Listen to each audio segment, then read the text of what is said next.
Perkenalkan, namaku Ricky. Sejak aku lahir, aku diberi anugerah untuk bisa merasakan dan melihat hal gaib. Sampai akhirnya aku pun memperdalamnya. Awalnya memang menarik, namun lama-kelamaan menjadi sangat menggangguku. Sampai akhirnya aku lebih memilih untuk menutupnya dan menjadi orang normal seperti yang lainnya. Aku tergabung dalam sebuah anggota klub motor, dan bisa dibilang aku orang yang cukup berpengaruh di sana. Suatu hari itu aku harus menghadiri rapat anggota di Tangerang. Perjalanan saat itu lumayan lancar. Sampai akhirnya aku tiba di kantor pengurus dan mulai rapat. Sekitar jam 11 malam, rapat pun selesai. Dan malam itu aku menginap di rumah temanku. Rumah temanku berbentuk ruko dengan 2 lantai. Aku memarkirkan motorku di lantai bawah.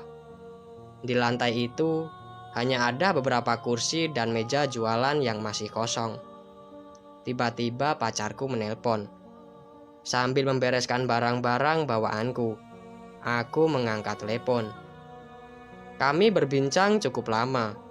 Setelah selesai menerima telepon dari pacarku, aku beranjak ke atas.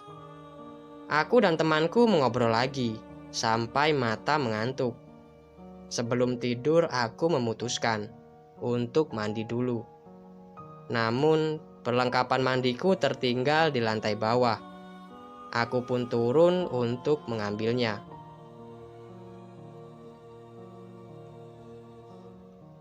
Ketika sampai di bawah, aku melihat ada seseorang yang sedang duduk di kursi ruangan itu.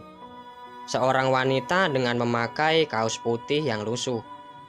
Rambutnya sebahu dan poni rambut depannya menutupi wajahnya. Yang aku rasakan saat itu, wanita itu bukanlah manusia. Tapi mata batinku kan sudah aku tutup. Aku bergegas mengambil barang-barang tanpa memperhatikan wanita itu. Aku langsung beranjak kembali ke lantai atas. Namun tiba-tiba suara HP-ku berbunyi. Aku merogoh saku untuk memeriksanya. Namun HP-ku tidak ada di saku. Aku melihat lagi ke lantai bawah. Ternyata HP-ku tertinggal di meja. Akhirnya aku pun kembali ke lantai bawah. Untungnya sosok wanita itu sudah tidak ada. Aku mengambil HP-ku dan segera bergegas menuju ke lantai atas. Tiba-tiba entah kenapa, bulu kuduku mendadak berdiri semua.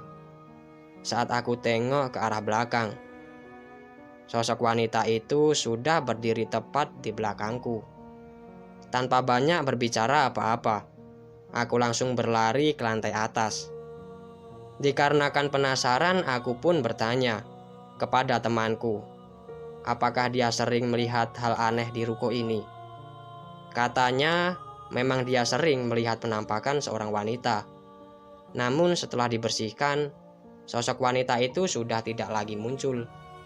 Kalau memang sudah diusir, kenapa wanita itu masih bisa kulihat? Aku coba berkonsentrasi untuk menutup mata batinku lagi. Esoknya setelah kegiatanku selesai jam 7 malam, akhirnya aku pulang dengan motorku menuju Bandung, melalui jalan tikus yang nantinya tembus ke daerah Purwakarta. Di tengah perjalanan tiba-tiba saja hujan turun sangat deras.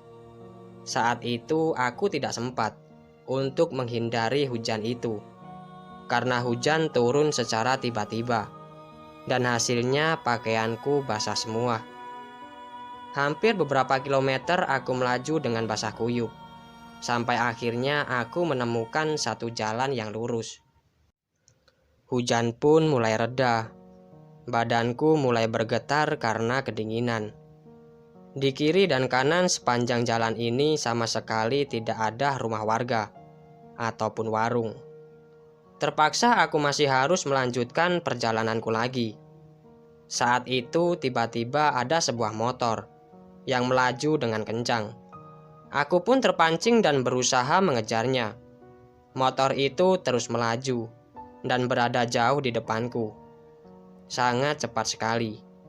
Sampai akhirnya berbelok ke arah kanan dan menghilang dari pandanganku. Aku berniat mengikutinya dan membelokkan motorku ke arah kanan. Namun di sana sama sekali tidak ada belokan dan hanya ada sebuah parit yang gelap. Mata batinku bocor lagi, pikirku saat itu. Aku melanjutkan motorku lagi sambil berkonsentrasi, menutup mata batinku. Seketika saja tiba-tiba di jalan itu, nampak sangat ramai sekali.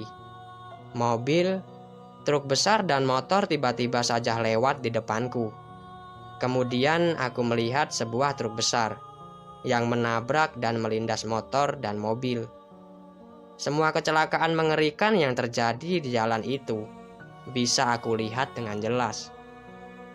Aku menambah laju kencang motorku sampai suasana itu pun menghilang.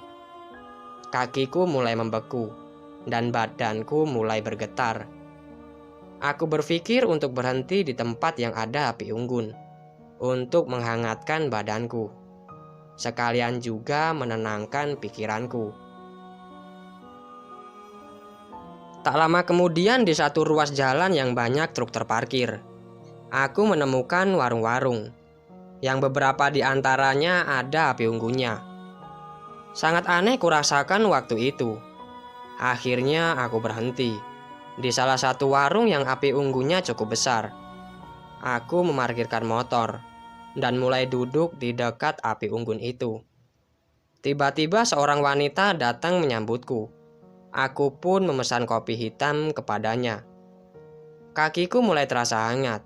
Dan tak lama kemudian kopi hitamku sudah datang. Kemudian aku mengambil dan menaruhnya. Wanita itu pun duduk tak jauh di sebelahku. Dia terus memperhatikanku. Sehingga aku menjadi sedikit heran. Wanita itu terlihat masih muda. Dia memakai kaos putih kusam. Dan di kaosnya ada tulisan yang tidak jelas. Dia mengenakan celana rok coklat yang panjangnya sampai mata kaki. Semuanya nampak biasa saja. Dia duduk sambil tersenyum, memperhatikanku yang sedang menyeduh kopi. Lalu aku pun bertanya kepadanya, kenapa memperhatikan aku terus? Kemudian wanita itu pun menjawab, apa saya boleh minta kopi hitamnya? Kenapa dia minta kopi hitam kepadaku? Kan dia pemilik warung, ujarku dalam hati. Namun sepertinya dia seperti tahu apa yang ada di dalam pikiranku. Saya mau minta kopi hitam punya kamu. Boleh nggak? Katanya lagi. Dari sana aku sudah mulai merasa ada yang aneh. Aku segera memakai sepatuku. Mau kemana? Kenapa terburu-buru? Katanya. Ini jelas sekali. Kayaknya dia bukan manusia. Apa mungkin mata batinku bocor lagi? Pikirku saat itu. Ketika aku melihat wajahnya lagi, matanya berubah menjadi warna putih semua. Dia pun menyeringai. Semua giginya bertaring. Kemudian wanita itu menertawaiku. Segera aku langsung menaiki motorku dan pergi dari tempat itu.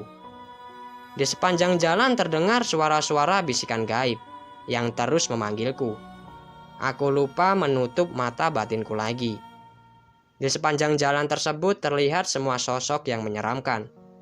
Aku pun mencoba untuk tidak memperdulikannya dan terus menancap gas motorku.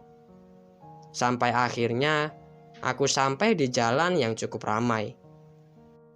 Aku berhenti di sebuah minimarket, lalu membeli minuman dan mencuci mukaku, sambil aku menutup lagi mata batinku. Setelah itu aku pun pulang. Selama perjalanan pulang, jalanan lancar hingga aku pun sampai di rumah. Setelah kejadian itu, aku semakin berhati-hati jika pergi keluar kota dengan motor, apalagi jika melewati hutan. Sepertinya sosok wanita yang aku temui di jalan tadi adalah wanita yang sama. yang aku temui di rumah temanku kemarin. Itulah sedikit cerita yang bisa saya bagikan. Semoga kalian bisa mengambil informasi dan hikmah di balik cerita ini. Saya ucapkan terima kasih. Wassalamualaikum warahmatullahi wabarakatuh.